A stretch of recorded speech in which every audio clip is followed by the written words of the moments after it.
Good morning. We're going to start, before we do introductions, with a short keynote by Dr. Mimi Zhou. So Mimi, over to you. Thank you very much, Areiel. Good morning, everyone. I'm just so excited to be here. It's my first big conference since the lockdown has been lifted, and it's been really great to actually start shaking people's hands again. So a warm welcome. I'm here today, actually, like many of you in the audience, wearing multiple hats. I'm an entrepreneur in tech.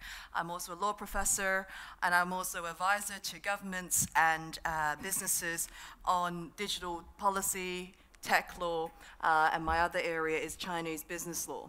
So today, I want to kick off the panel with a short presentation with an example of how AI is disrupting industries and businesses. I've been a lawyer for almost 20 years.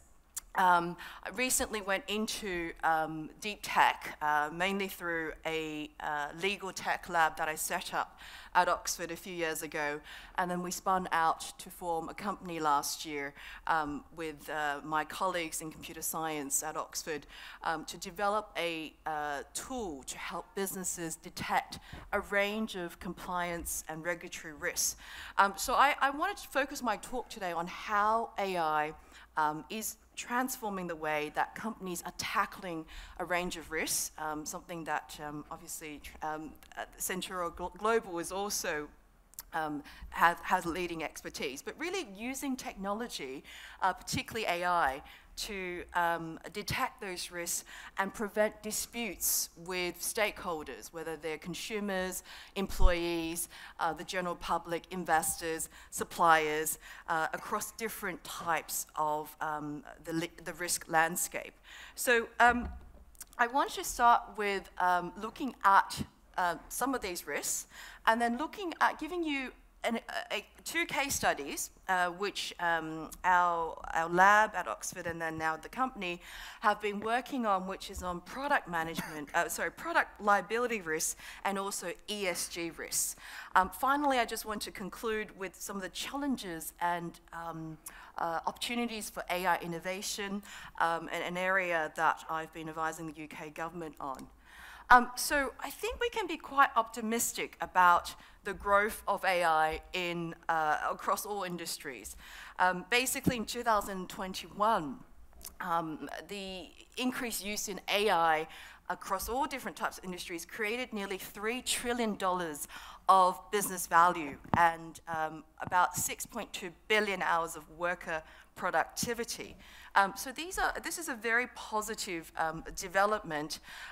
When it comes to the area that I want to talk about, which is risks, the risks that companies are facing today are also multiplying, whether it's increased competition, regulatory compliance, supply chain risks, cybersecurity risks.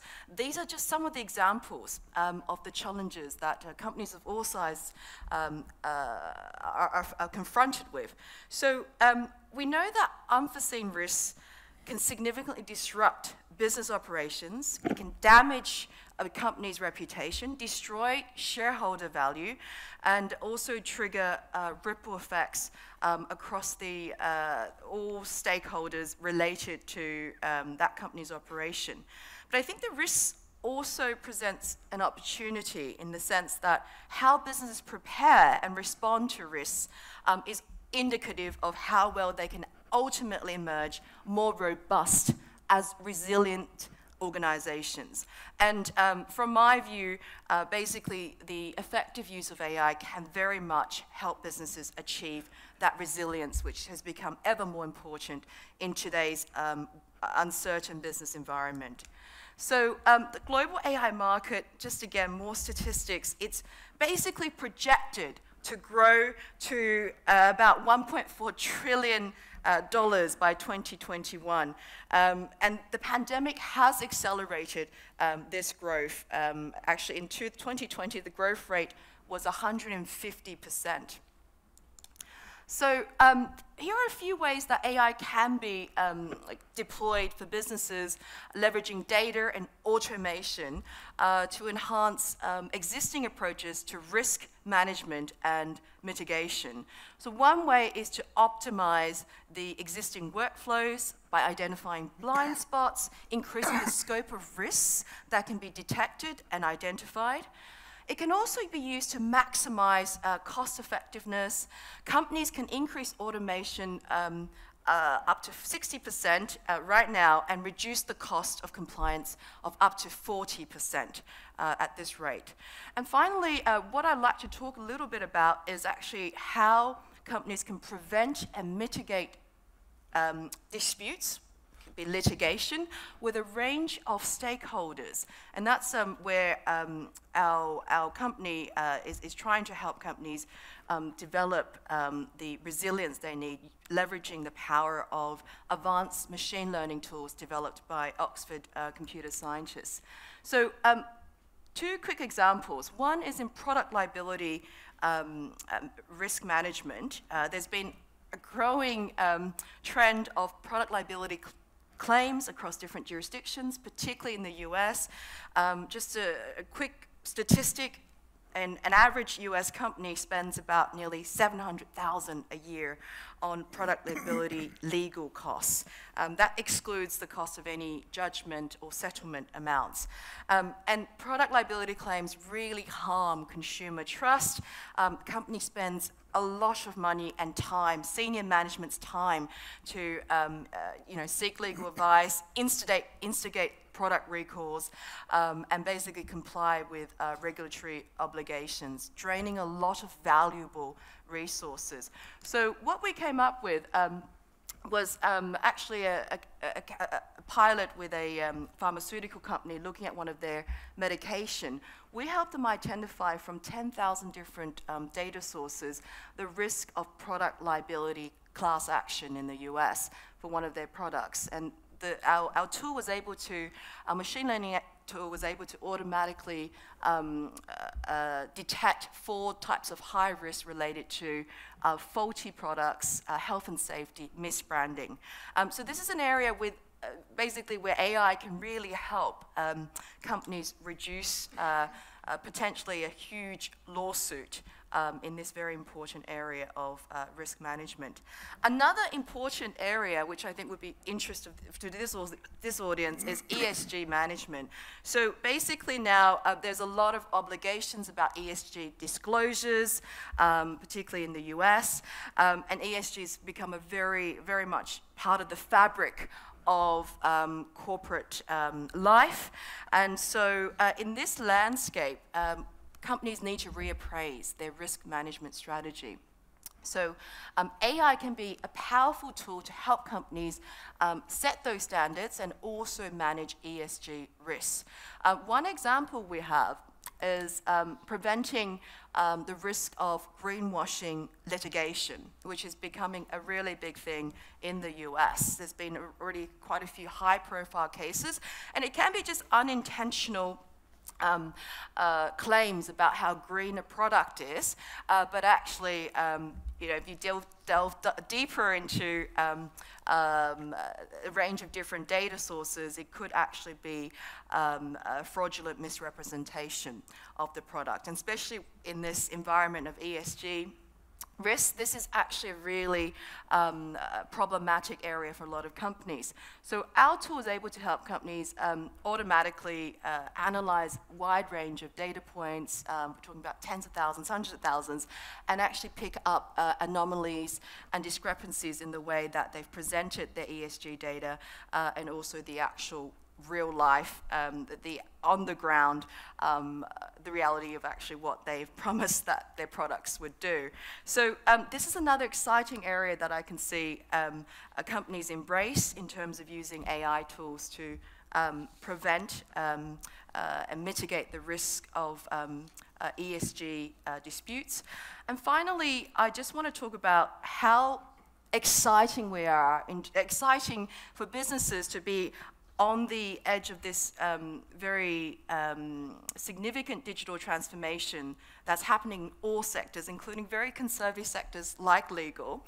I think an important question that I would encourage the panel and the audience to think about is also how to scale up these AI-led innovations to deliver most value for not just shareholders, but wider stakeholders, while promoting responsible innovation.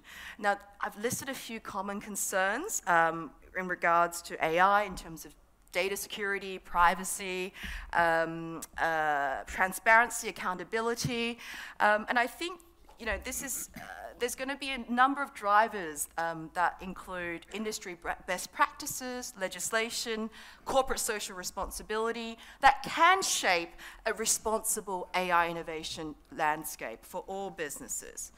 So just to conclude, basically, AI has the potential to increase the resilience of companies and promote growth, promote corporate social responsibility across all different sectors. We will get clearer regulations, I hope, in this area, as well as better adoption of industry standards by companies. And I think ultimately that will lead to broader efforts to create a human-centric approach to AI that will maximize its benefits for society and minimize the risks that will come with this new technology. Thank you very much for having me, and look forward to the panel discussion. Thank you. Thanks very much, Mimi. I'll ask each of you to introduce yourself in conjunction with your first answer. Riam, I'd like to start with you. Okay.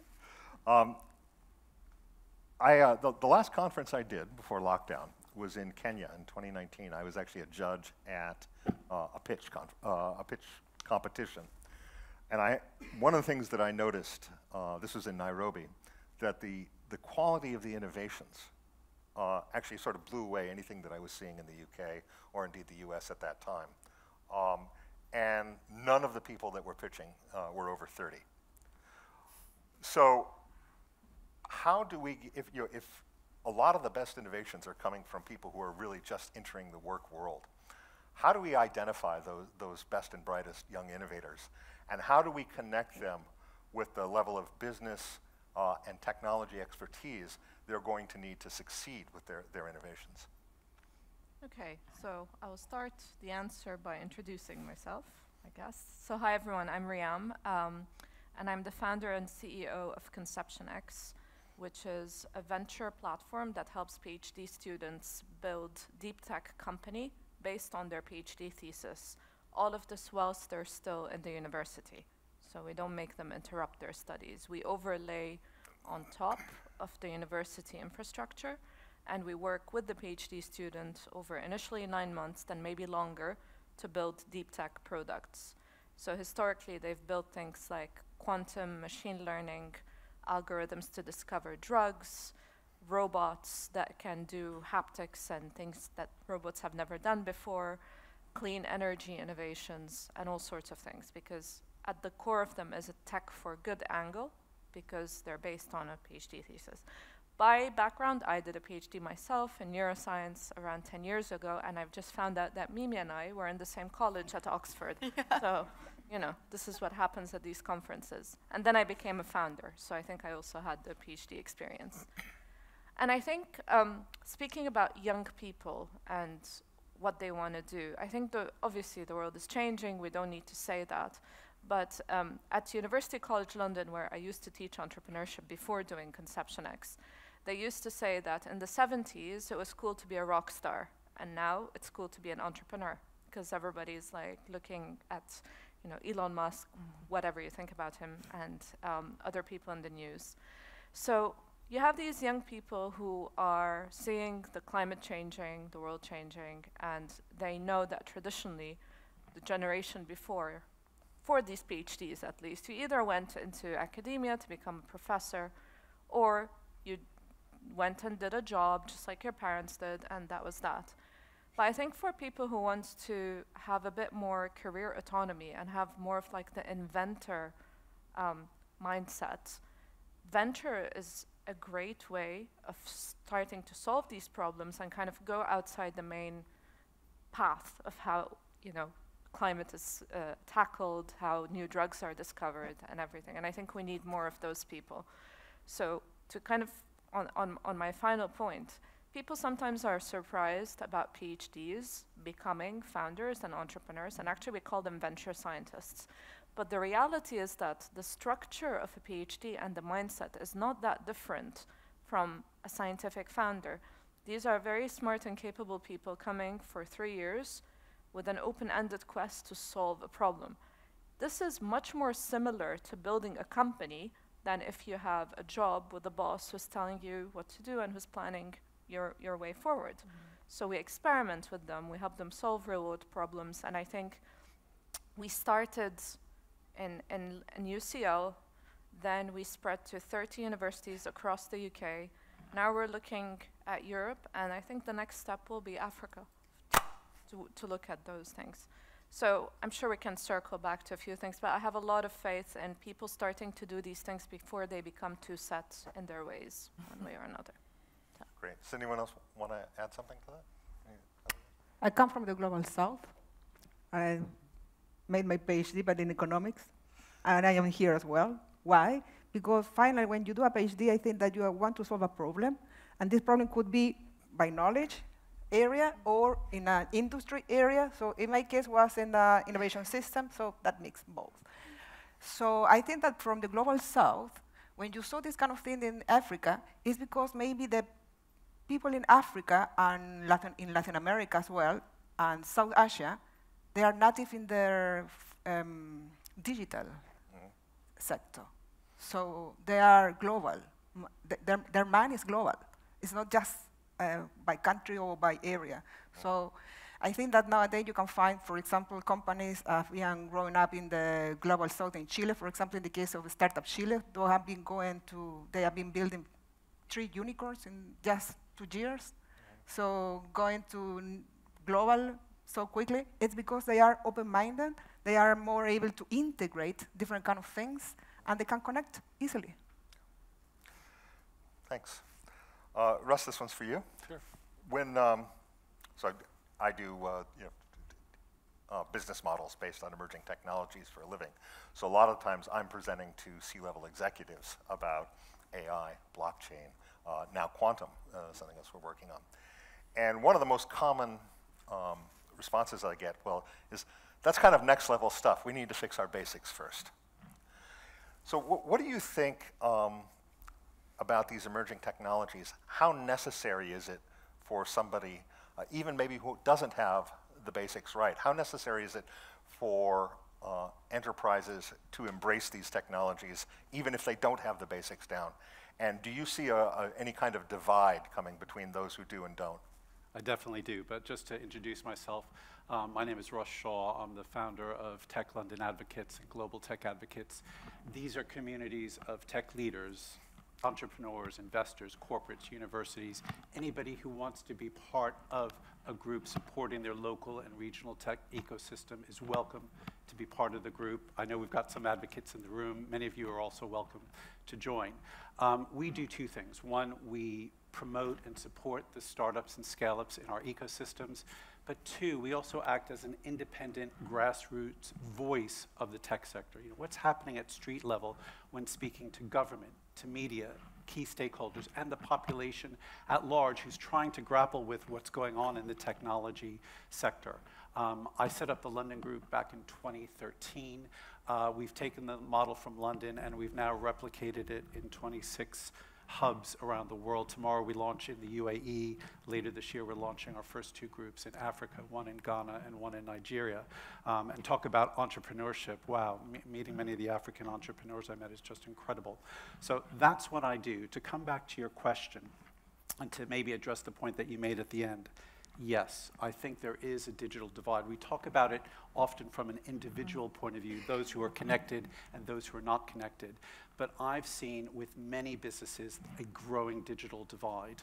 And I think the pandemic, and you know, we're all happy to be here as we get through these last 2 years, but as we went into the pandemic, I saw a lot of interesting things happening. We were doing a project with HP to talk to CTOs and CIOs and other leaders around the world about where was their business as the pandemic hit.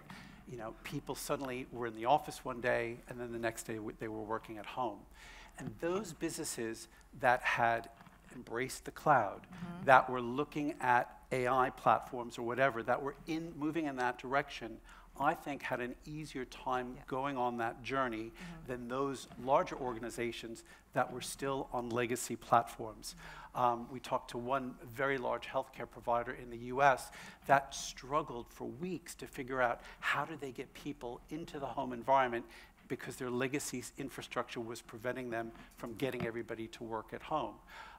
And yet I also speak to a lot of small businesses who haven't even begun that digital transformation journey.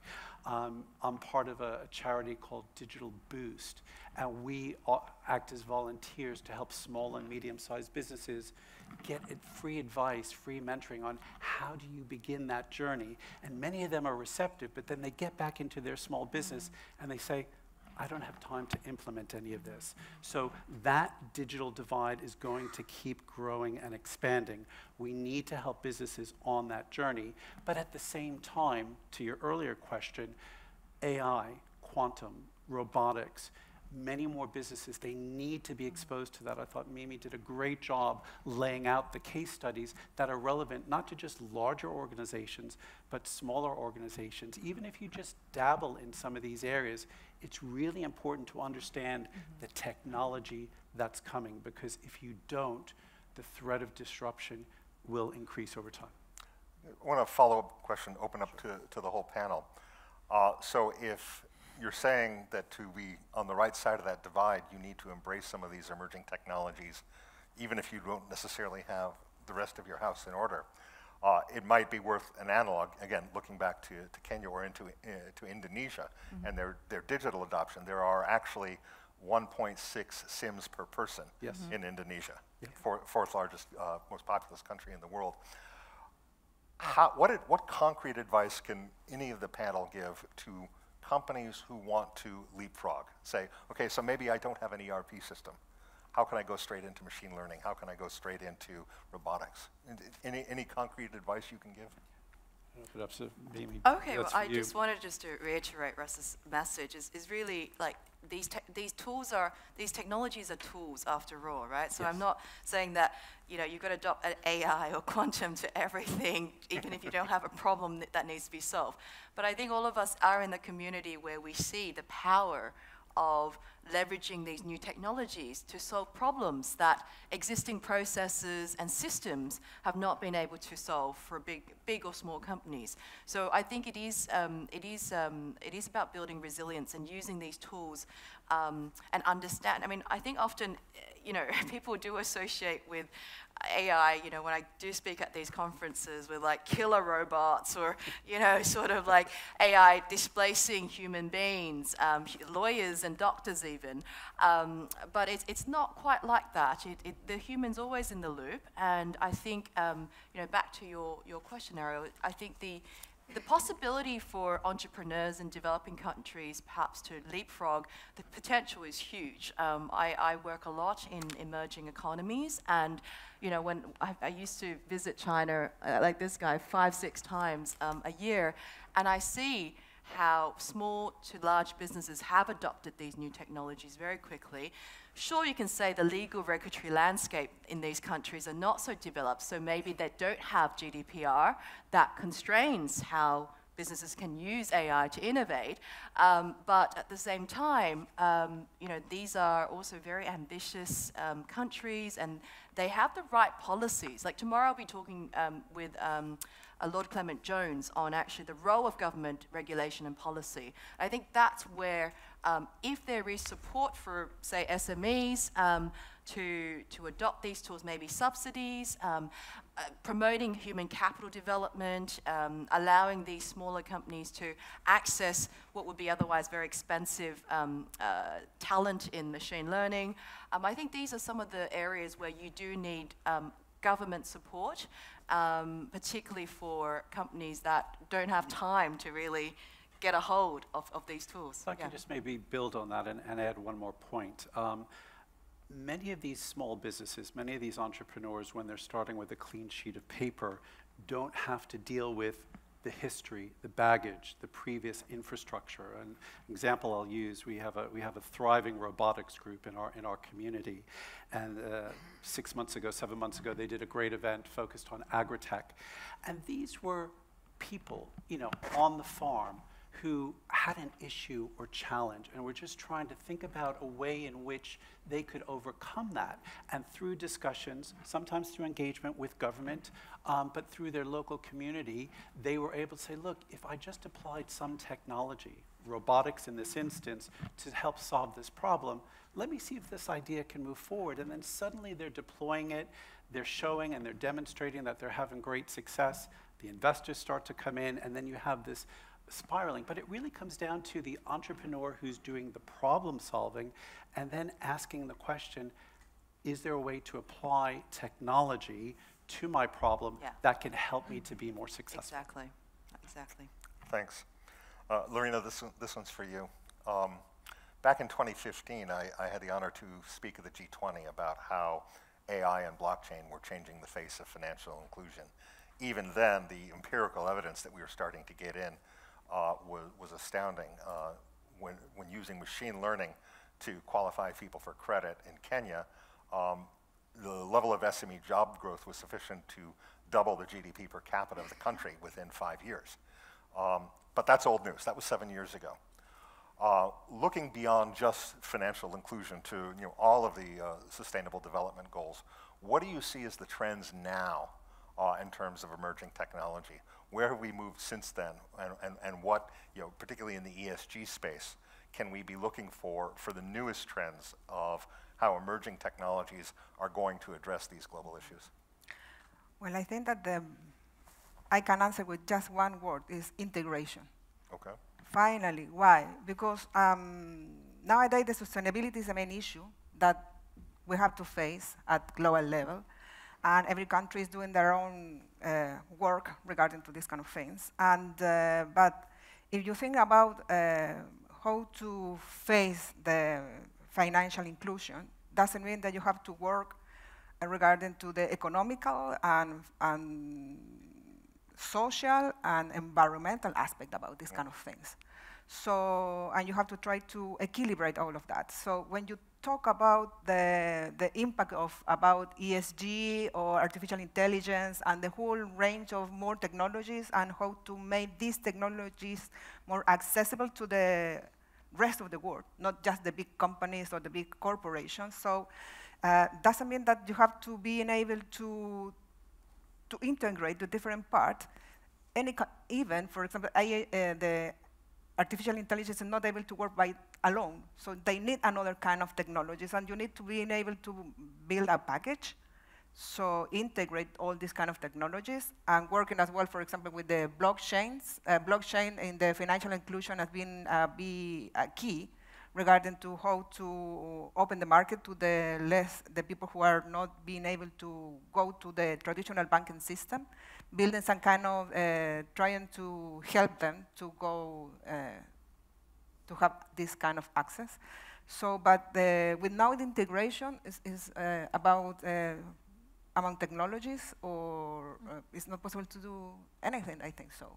And nowadays, for example, even in every technologies, by themselves, even, for example, in the blockchain, you have different kind of companies running their own system, but they are not able to talk about between them. So, and this is the most, the big problem nowadays. You have to choose which company do you want to work and just be with them. They have been growing and growing and growing, but if you want to go to the other one, it's not possible because you have all the system working on just one. So nowadays, the integration between technologies is from my point of view, is the main issue to solve the sustainability in the big, has a big problem. Does anyone else want to? Maybe just add an additional thought on that when you talk about financial inclusion. I think what's really exciting for me is we're seeing a lot of experiments happening around the world. The Bahamas has a digital asset. El Salvador is using cryptocurrencies. The UK, the Chancellor recently announced that he wants the UK to be a center for innovation when it comes to crypto and digital assets. And I think that's incredibly exciting from something that emerged just a few years ago with Bitcoin evolving to blockchain. And everybody's looking at these types of technology. So for me, the experimentation of what's going on is really important.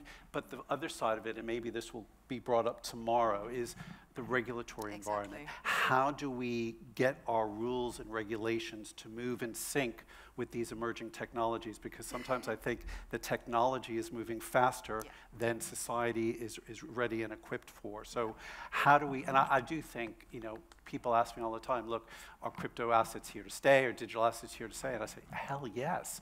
But they will become much more mainstream when the regulatory environment catches up and makes sure that people don't lose their shirts over investing in these different types of assets. So I think we have to watch that very carefully. And you can replicate that with areas like quantum. There's a lot of interest and a lot of hype in quantum, which is very justifiable, but it's still coming. And I'm looking at quantum, and I'm looking at this great thing called the metaverse, which, again, a lot of hype about it, or a lot of hype about Web3. Those two things are going to have to move in tandem, because the metaverse only works if you have the computing power behind it. And like many of these technologies, we're going to need that computing power. So we have to we may not be experts on any of these areas, and I am not, but I look at these different technologies and say, how are they evolving? How do they interrelate with each other, which I think is also your point, and how does the regulatory framework to enable more people to get involved with this change and evolve? Yeah, can I just add one thing for a minute? Like, working with these PhDs who are on the frontier of new technologies, it's interesting to see the main things they're looking at, which I think shed some light on this thing, because this is, a lot of these students are international students as well, and a lot of them have an ambition to go test what they're building in the countries where they came from. So that's all over the world. So we're talking about financial inclusion. What we're seeing starting to emerge is people kind of tackling this, but from different angles. There are lots of people looking at ways to make computer processing faster or less expensive or requiring less electricity, and that indirectly affects that as well. When we're looking at clean energy, we have people trying to extract energy from soil. We have people trying to implement buildings as batteries and actually trying to do it back where they come from. Even going down to, like in healthcare, ways to kind of put everybody in on the same level, either by making things more accessible or by making the processing power easier. So it's just really interesting looking at that and us helping them navigate the regulatory landscape of these technologies as well. Absolutely. And it's just kind of all happening, but I'm optimistic. I think in terms of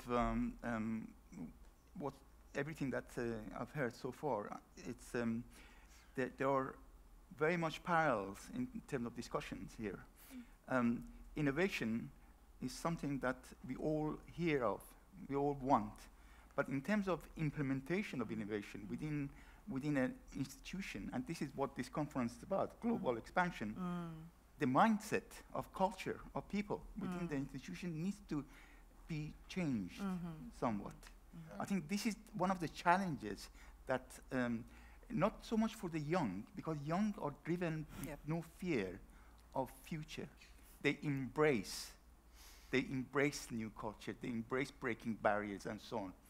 And I think what the immersive technologies has done is to produce a crop of young people that look for challenges within corporates and address those challenges and want to become overnight millionaires.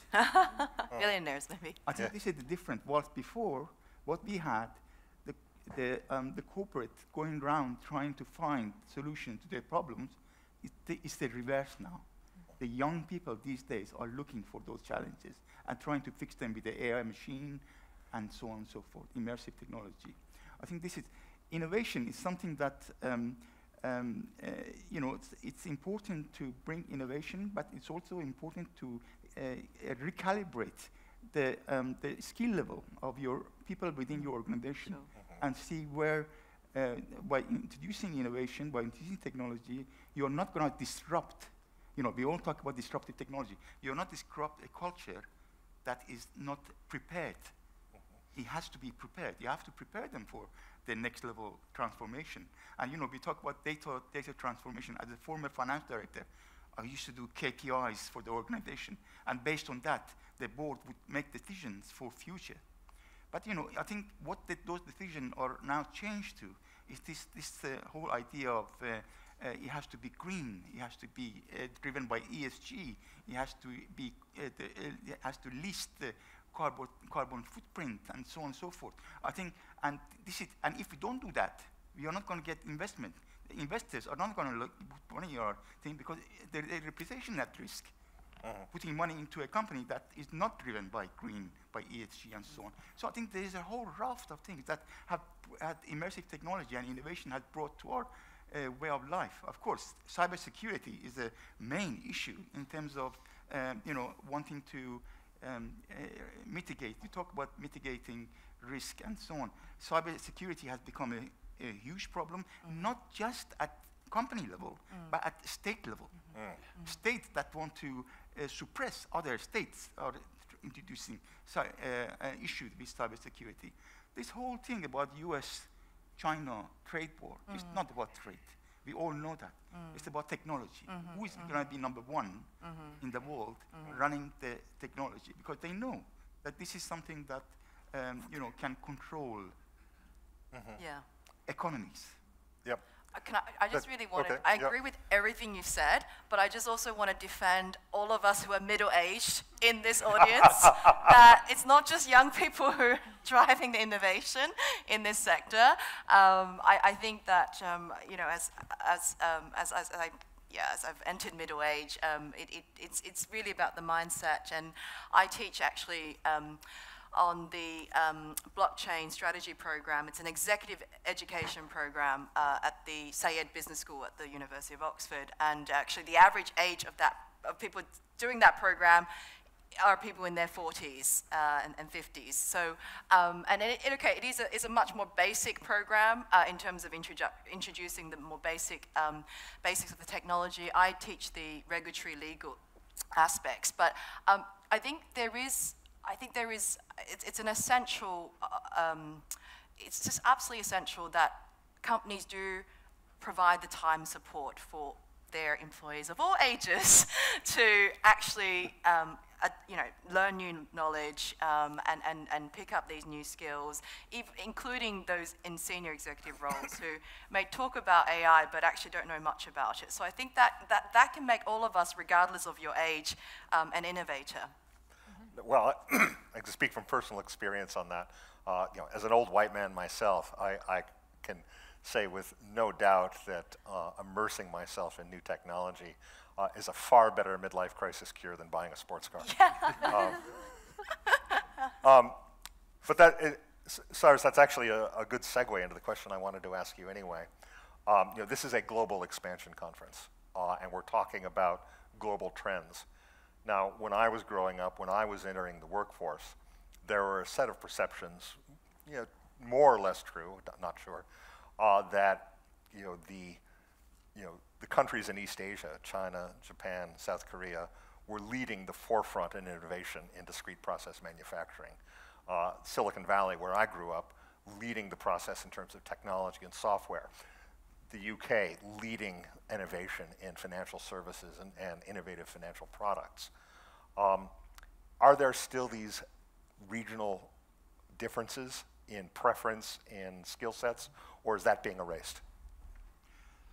Well, I think we got panel, we got enough experience in terms of China in the panel as well, and my Chinese colleagues in the, we have TUS Park here from, had a £200 million JV between Trinity College and Tsinghua University. So there are whole experience level to answer this question. But I think just to answer the question, I think I have to go back to what's happening in terms of the structure of China's and development and deployment of technology.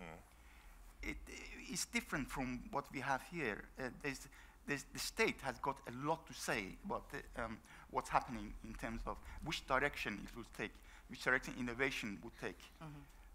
In the prior years, what was happening more in terms of innovation and building of AI park, technology parks, innovation within companies, the state allowed regulation to take a back seat. What we have been preaching over ethics, standards, and so on in the last 30, 40, 50 years, China has, in the last few years, has started introducing that into how the technology is developed. The technology and development of technology is in the hands of state-owned enterprises. And I always say, state-owned enterprises are an extension of the local government. This is where the money is. This is because the local government can give them money and they can develop. And so I think that is very important. But the other side, the flip side, is talents. Has China got the talents to drive the deployment, the development of technology? Where do they find those talents? Well, there are a number of places, but you have to first look at US. Those kids that have been working in NASA, they've been working in the past because they are trying to filter them out now. US is trying to filter them out because they know they are falling behind technology and competition, especially in quantum. And to do that, they fear that they don't know how to, US doesn't know how to be number 2. While China has already been number 2 and caught up US. So I think this is something, the talents is a big issue that China had with COVID. Chinese students going back to Chinese university is going to address that. So COVID has not been such a bad thing for that side of development of talents in China. Can I jump in on this as well? And as Syrus knows, I've spent a lot of time doing events in China, obviously in the US. I think the next decade is going to be absolutely fascinating as we look at the geopolitical landscape as it relates to technology. We haven't talked about semiconductors and chips, but that obviously is a big factor in that space. And if you look at the leaders, I mean, to me, obviously the US is a leader. China is doing phenomenal work in the area of technology in so many sectors. You've got the UK. The UK has done brilliantly over the past decade with the number of unicorns that we have, not just in fintech, but in AI and data, cyber, et cetera. And I think the nation to watch going forward is India.